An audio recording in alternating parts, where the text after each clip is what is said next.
Tá certo. Para fechar, existe alguma legislação recente que o consumidor precisa se adaptar? Existe. A legislação mais recente que mudou o Código do Consumidor é a Lei 14, deixa eu ver, 14.181 de 2021, quer dizer, quentíssima, né? E ela fala sobre como se fosse uma aula de economia para o consumidor, de você informar todas as partes econômicas de uma prestação de serviço para o consumidor, mais para a prestação de serviço do que para produto. E ela fala sobre superendividamento. Eu acredito que os telespectadores já devem ter ouvido falar desse superendividamento. E a lei principalmente veio, no meu estudo do superendividamento, eu entendo que a lei veio para proteger mais os analfabetos e os idosos. Nós sabemos que, por exemplo, uma relação bancária, para os analfabetos é muito mais complicado você assinar um contrato que você é incapaz de ler o que está ali. E não existe nenhuma regulação do Banco Central que impeça, que proíba o banco de abrir uma conta para o analfabeto. Então, às vistas do Banco Central e até mesmo da legislação vigente do Código de Processo Civil e do Código do Consumidor, não existe essa proibição. Só que a lei agora veio para dar uma proteção dessas pessoas contra o superendividamento. Então, se você for fazer um contrato, você explicar para a outra parte, que é o consumidor, exatamente o valor total do contrato, quantas parcelas ele vai pagar, qual o valor dessa parcela, qual os juros aplicados mensalmente. Por mais que ele, na hora, não vá conseguir entender, mas ele pode tirar um diazinho para pensar, consultar alguém, ver se aquilo vale a pena ou não. Porque, às vezes, você se encanta. A pessoa fala, a prestação você quer comprar uma moto, a prestação é R$200. Ótimo, a prestação de R$200 cabe no meu orçamento, não vai fazer diferença, eu vou pagar com tranquilidade. Mas aí você não vê quantos anos você vai pagar esses R$200. 30 anos, até morrer. Exatamente. Então, assim, você tem a garantia daquele emprego por 5 anos? Para que aqueles R$200 continuem cabendo no seu orçamento. Então, essa nova lei vai introduzir isso, para que tenha essa explicação, que a gente chama de educação financeira, que, mais uma vez, eu vou falar que eu acho que também deveria ter nas escolas. E o superendividamento.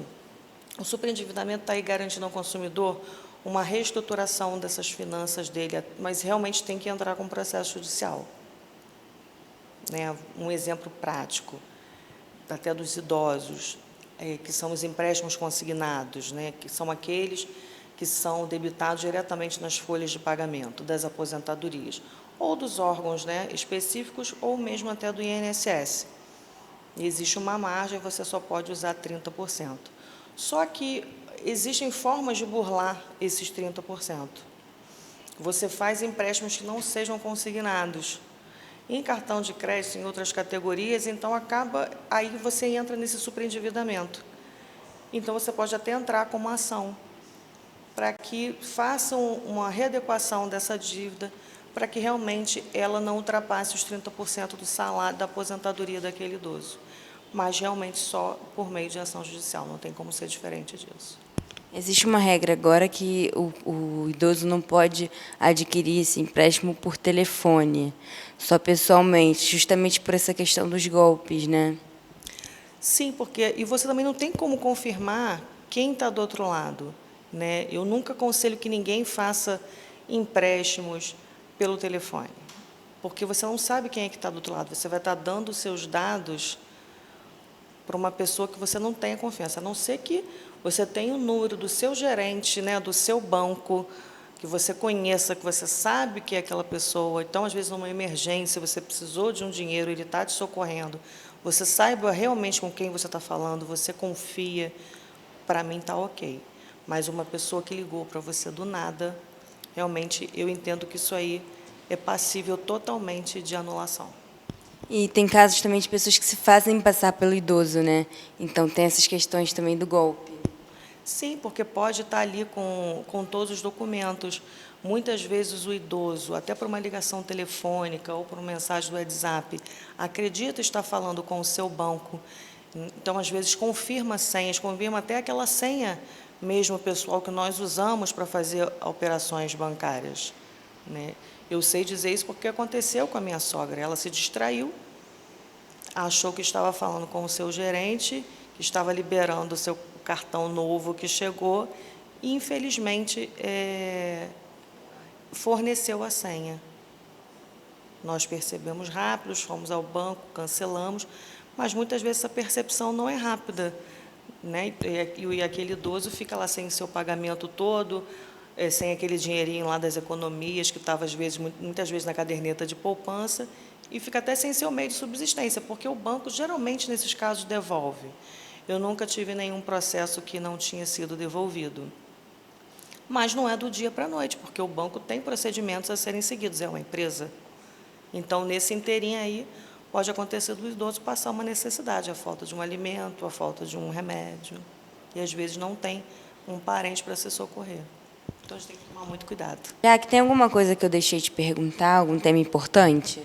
Eu acredito que sim. Nós falamos da importância da nota fiscal, da exigibilidade. Aí eu queria agora fazer um adendo dizendo que existem, mais para prestação de serviço, né, no caso de produto, não, profissionais que não emitem nota fiscal, como é o meu caso do advogado, como a gente pode dar o exemplo do dentista. Então, isso pode ser substituído facilmente pelo contrato de prestação de serviço e pelo recibo, né? Nós achamos que recibo não tem valor, mas ele tem valor sim, desde que ele tenha um CPF, tem toda a validade. E o contrato de prestação de serviço, onde quem vai prestar o serviço vai dizer os serviços que vão ser prestados, quais os honorários que vão ser cobrados por aquele serviço, a forma de pagamento, se vai ser à vista, se vai ser parcelado, e todas as obrigações do contrato. Então, isso vale, sim, para o consumidor se valer dos seus direitos, com qualquer profissional liberal, um advogado, um dentista, um fisioterapeuta. E, como a gente falou do direito do consumidor, eu vou aproveitar esse adendo dos profissionais e de prestação de serviço e falar sobre a responsabilidade subjetiva ou de meio de resultado. Como eu falei que o consumidor, se ele quiser ter os direitos deles garantidos, mas ele tem que fazer prova mínima, então a gente tem também esses dois tipos de responsabilidade. A de resultado, você promete um resultado para o consumidor. A sua prestação de serviço, ela consegue prometer um resultado. E voltando ao dentista, o caso ele coloca um aparelho. Então, ele vai lá te prometer que vai alinhar os seus dentes, que vai melhorar a sua higienização, vai ficar melhor para passar o fio dental, né? A sua mastigação vai melhorar. Mas quando é que vai ser esse resultado? Você vai começar a ver daqui a 3, 4, 5, 6 anos. Ele está te prometendo um resultado, ainda que a longo prazo, mais um resultado. Então, você está ok, você pode cobrar esse resultado da forma que está lá no contrato de prestação de serviço. Agora, a obrigação de meio. Vamos falar das obrigações médicas, que a maioria são de meio, não são de resultado. Difícil você provar um resultado, uma cura de um paciente que podem haver várias intercorrências, cada indivíduo é uma pessoa específica. Vamos falar da cirurgia plástica, né, que está na moda para as mulheres adoram, os homens também estão aderindo. Ela também é uma responsabilidade de meio, porque pode haver alguma intercorrência, e essa intercorrência não é previsível. Como uma cicatriz, ela pode ter um problema, pode dar um queloide. Isso não tem previsão, não existe exame médico que previna isso. Você pode até já ter feito uma cirurgia, a cicatriz ficou linda, você fazer uma outra e dar um problema. É culpa do médico?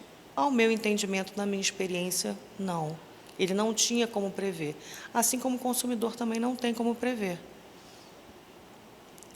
Então, a gente tem que ter esses cuidados, né? O consumidor também buscar o seu direito, mas de forma ética, fazendo prova mínima, né, do seu direito, até porque as relações humanas também pregonizam isso. Tá certo. Para o consumidor aqui do Norte Fluminense, né, que tiver com dúvidas sobre esse tema, buscar informação, buscar ajuda, como é que ele faz? Ele pode percorrer o PROCON, né? Nós damos o endereço aqui do mais próximo, em Nova Friburgo, pelo aquele telefone 151. Acredito que nós podemos oferecer aqui, pode procurar a OAB. A OAB não é só a casa do advogado, também é a casa do povo. E, no mais, eu acho que cada um também pode procurar o advogado de confiança na sua cidade, que você já conheça e, com certeza, vai ser muito bem recebido. Tá certo, Jaqueline, muito obrigada. Estivemos com Jaqueline Scrivani, mais conhecida como Mãe da Mila. Muito obrigada, Jaqueline, por você ter disponibilizado tempo e espaço para tirar essas dúvidas que são tão importantes. TV Regional, sua TV local.